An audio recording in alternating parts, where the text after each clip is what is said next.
kita baik apapun kerjaannya gitu ya kan, produk, marketing, kreatif, sales, event, community, atau bahkan pemilik bisnis gitu, itu seringkali kita nggak bisa lepas dari ide gitu ya. Kita butuh ide-ide baru, ide-ide segar gitu ya. Dan dari situ kita makanya ngelakuin brainstorming. Nah sayangnya bikin ide, menelurkan ide itu juga bukan sesuatu yang mudah gitu, bukan sesuatu yang gampang. Bukan masalah kreativitas saja, tapi juga apa ya, banyak hal-hal yang harus dipikirin terutama dalam sesi brainstorming. Nah saya mau bahas gimana caranya kita ngelakuin brainstorming dengan mempertimbangkan gimana sih otak bekerja supaya brainstormingnya optimal.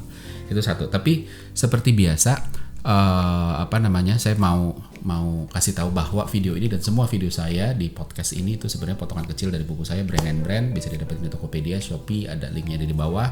Yang kedua, kalau ada pertanyaan, ada komen, ada usulan mau bahas apa, tulis di komentar, nanti saya akan bahas dan saya akan jawab gitu. Yang ketiga adalah mau minta supportnya dari teman-teman, kalau suka di like gitu kan, dan tolong share video ini gitu ya.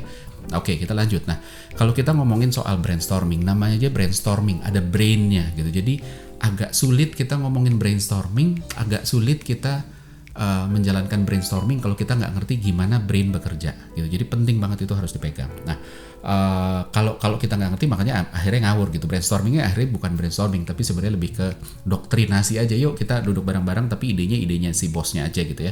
Nah itu yang harus kita ngerti gitu. Dan hari ini kita mau bahas gimana brainstorming dari perspektif behavioral science, gimana ngerti otak bekerja supaya kita bisa create sesi brainstorming yang ngebantu otak secara maksimal mengeluarkan idenya dan kita nangkep sesuatu yang lebih bagus. Karena otak itu juga punya kelemahan dan punya kecenderungan nanti tengah jalan bisa bias dan sebagainya gitu ya. Nah, kesalahan yang paling sering dari sesi brainstorming adalah pertama, berpikir bahwa ide itu datang dari langit gitu ya. Jadi udah nggak usah apa, pokoknya ayo ngide nggak bisa begitu gitu. Jadi otak tuh juga butuh trigger.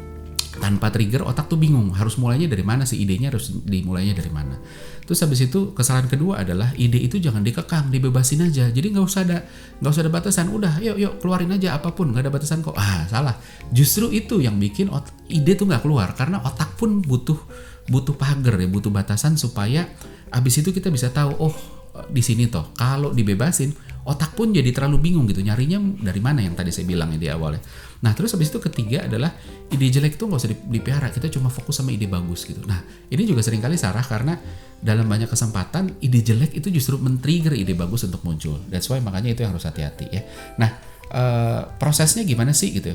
Yang pertama kita harus mulai dari mindset. Mindsetnya pertama, brainstorming session itu harus start tanpa ketakutan. Jangan ada yang merasa bahwa aduh gue takut salah nih nanti kalau kasih ide, aduh ide gue nanti jelek, gue dibully nih, dijadiin bahan bercandaan gitu ya, atau aduh nanti kalau nggak ngasih ide dimarahin gitu kan, dan lain sebagainya gitu. Termasuk hadir dengan mindset bahwa semua orang di sesi brainstorming ini lepas dari pangkat gitu ya, tapi kemampuannya harus dianggap sama supaya kita nggak ngerasa takut bahwa ada bos gue yang lebih jago nanti dan lain sebagainya. Nggak bisa gitu. Jadi pikiran harus bebas dulu. Nah kenapa pikiran harus bebas? Karena gini, ide bagus itu adanya di bawah sadar. Subconscious mind kita tuh powerful, itu bawah sadar kita ya. Contohnya apa? Mimpi. Kalau kita mimpi itu kan kita bisa dapat gambaran yang nyata. Oh ini tuh detailnya segala macam gitu ya. Nah sayangnya ketika kita tertekan, ketika kita merasa tidak aman, tidak nyaman, subconsciousnya akan memproses hal-hal, akan jagain ketidaknyaman itu tadi gitu. Jadi ketimbang subconsciousnya itu sibuk cari ide, subconsciousnya malah mikirin gimana supaya gue survive ya, gimana supaya gue ini gimana. Kalau udah gimana kebanyakan, akhirnya jadi susah gitu ya, dan akhirnya nggak bisa cari kombinasi menarik gitu ya. Terus habis itu kalau mindsetnya udah benar, kita harus mulai dengan konteks gitu. Jadi ini yang saya bilang, ide itu nggak bisa datang dari langit, harus ada konteksnya gitu kan. Goalnya tuh apa sih, situasinya kayak apa, persaingan kayak apa yang kita mau capai dan lain sebagainya. Nah itu harus kita punya, karena tujuan dan konteks ini sebenarnya fungsinya sebagai pagar. Kalau jangan dianggap ngebatasin ya, walaupun sebenarnya benar ini ngebatasin, tapi itu tadi gitu loh. Kalau nggak ada batasnya, kita jadi bingung mau gimana gitu ya. itu bakal susah banget gitu. Dan otak itu tugasnya adalah cara cari ide adalah dia mengkombinasi dari apa yang sudah ada gitu ya. Nah kalau nggak ada pagernya, kombinasinya akan luar biasa banyak gitu ya.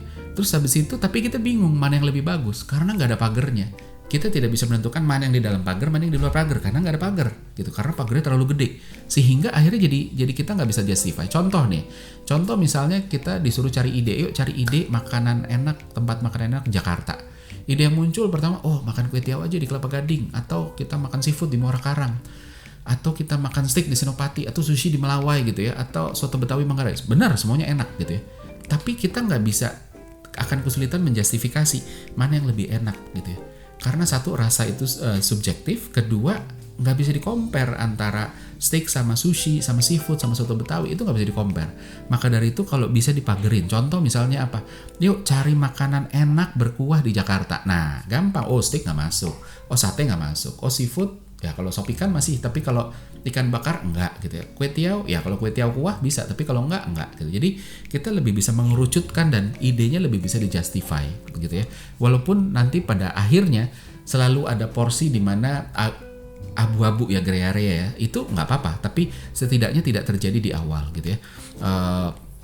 Kalau di brand communication pun ini adalah tentang pagar ini, goal ini, konteks ini adalah agree what to say-nya apa. Percaya deh, orang-orang brand, orang-orang marketing, orang-orang kreatif itu seringkali nggak karu-karuan gitu ya, bukan karena kemampuan aja gitu, kemampuan satu hal gitu ya, tapi justru karena kita nggak tahu what to say-nya apa, kita belum agree yang mau diomongin tuh apa sih. Jadi begitu kasih ide A itu what to say-nya ini, ide B what to say-nya berbeda lagi, C ide what to say-nya beda lagi. Nah kita nggak bisa compare, mendingan dibikin 2 layer. Pertama adalah agree what to say-nya dulu, yuk kita ngomongin what to say-nya, mana yang lebih oke dari pilihan ini.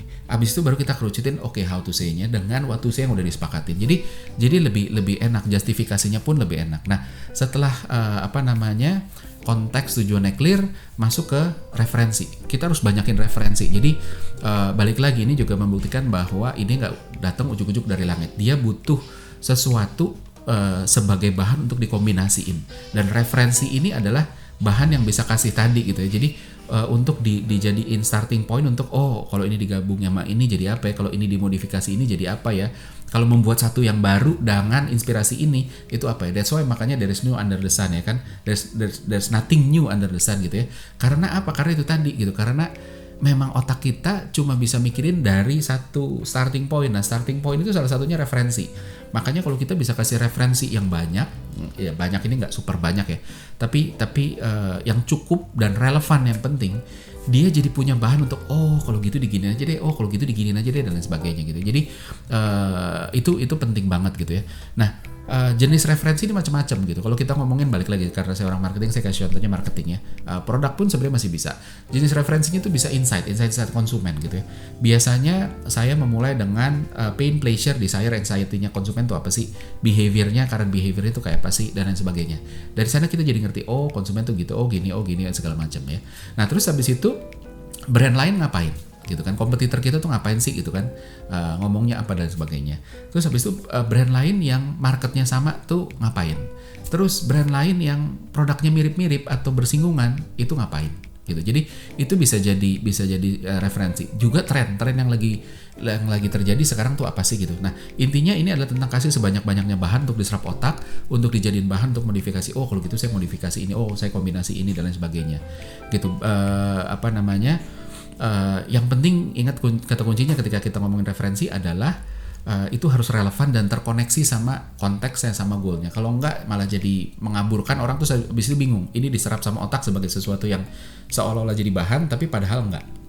Walaupun nanti kalau tahapnya udah advance ya, kita justru bisa mengkombinasikan sesuatu yang relevan dengan sesuatu yang tidak relevan gitu ya. Tapi di tahap awal jangan dulu gitu ya. Nah setelah setelah referensi udah masuk, selalu kasih waktu untuk cari ide sendiri dulu, jangan rame-rame dulu gitu ya. Ini adalah tentang kasih kesempatan untuk otak berusaha cari kombinasi yang menarik. Kombinasi yang menariknya gimana? Oh, kalau ini digini jadi gini deh gitu kan.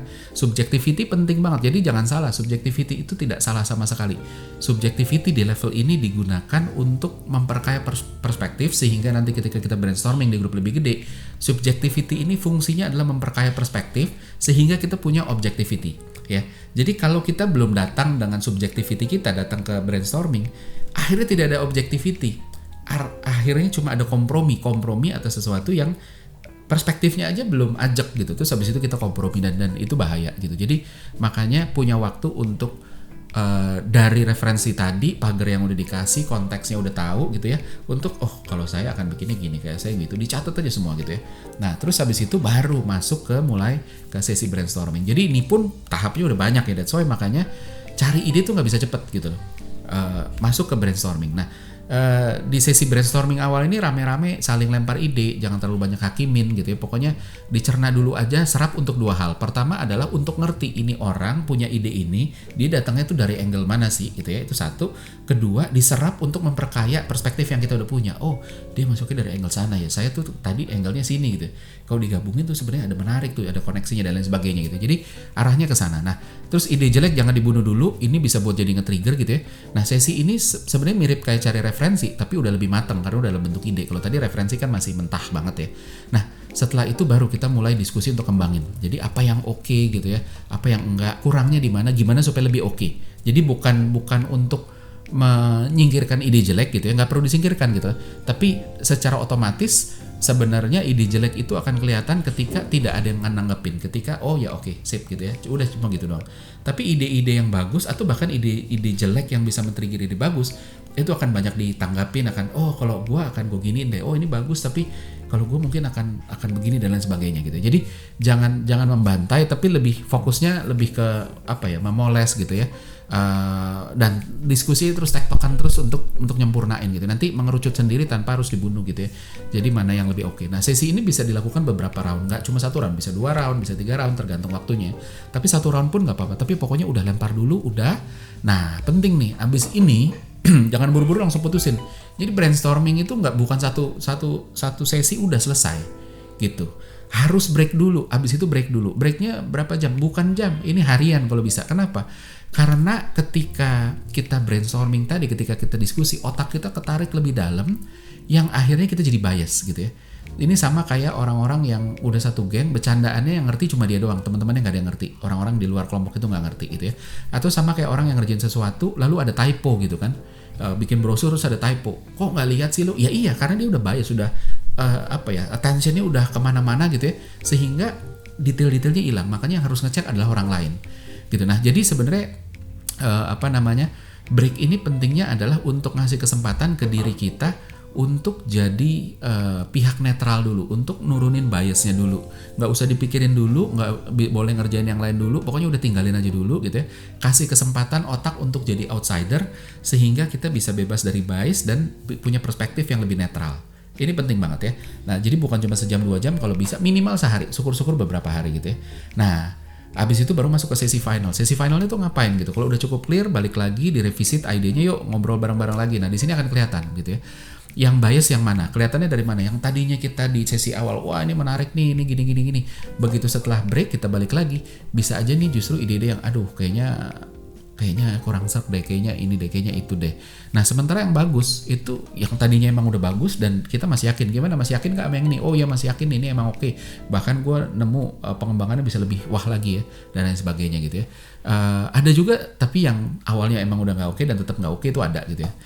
Ada juga yang tadinya nggak oke jadi oke gitu. Jadi macam-macam nih. Nah, di sesi final ini baru momennya untuk ambil keputusan. Nah, penting banget sebisa mungkin untuk ambil keputusannya itu bareng-bareng. Artinya bukan vote, bukan diambil oleh authority yang lebih tinggi gitu. Authority ya siapa yang pangkatnya paling tinggi. Sebisa mungkin bukan itu. Kenapa?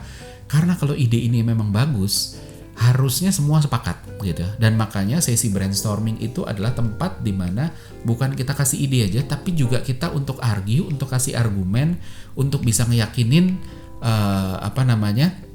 orang-orang yang ikutan di sana bahwa ide ini emang bagus karena penjelasannya gini-gini segala macam. Nah, ketika kita buy in sama itu lebih enak. Jadi kalau satu kelompok semua buy in itu lebih enak karena nanti begitu jalan ini juga jadi enak. Nah, sementara kalau kalau diputus sama authority, ya udah akhirnya jadi kayak top down aja, ya udah nih jalanin ya. Dia sebenarnya nggak buy in. Terus habis itu nanti pengembangannya akan mentok gitu ya. Voting juga mirip-mirip. Walaupun kalau memang terpaksa dalam kasus-kasus tertentu, ya authority sama voting bisa dilakukan. Tapi sebisa mungkin jangan gitu ya. Nah, di sini pagar tuh penting banget gitu. Pagar yang tadi di awal. Untuk apa? Untuk kita bisa justifikasi mana yang oke, mana yang enggak. Gitu. Kalau nggak, oh ini kayaknya nyebrang deh dari pagar yang ada, dari goal yang kita tetapin di awal gitu. Makanya penting juga sebenarnya untuk kita bisa saling meyakinkan mindset yang tadi, bahwa setiap orang yang di sini itu sebenarnya setingkat dan sama pentingnya. Jadi kita bisa kasih ide dan kita bisa argue. Nah, kalau sepakat, eksekusinya jadi memperkaya, dan terus habis itu jadi rentan salah gitu. Jadi bisa lebih fokus. Nah, itulah dari ujung ke ujung proses brainstorming nggak gampang gitu ya. Mindset terus benar, habis itu referensinya dicari gitu ya. Kasih waktu untuk cari konteks dulu sama goal, habis itu referensi supaya referensinya dalam konteks yang benar. Habis itu cari waktu ide sendiri. Terus abis itu baru masuk ke brainstorming rame-rame, jangan dibunuh dulu idenya, untuk digunakan untuk memperkaya perspektif kita dan ngerti perspektifnya dia. Terus abis itu ambil break dulu gitu ya, abis break baru final, terus abis itu kita ambil keputusan gitu.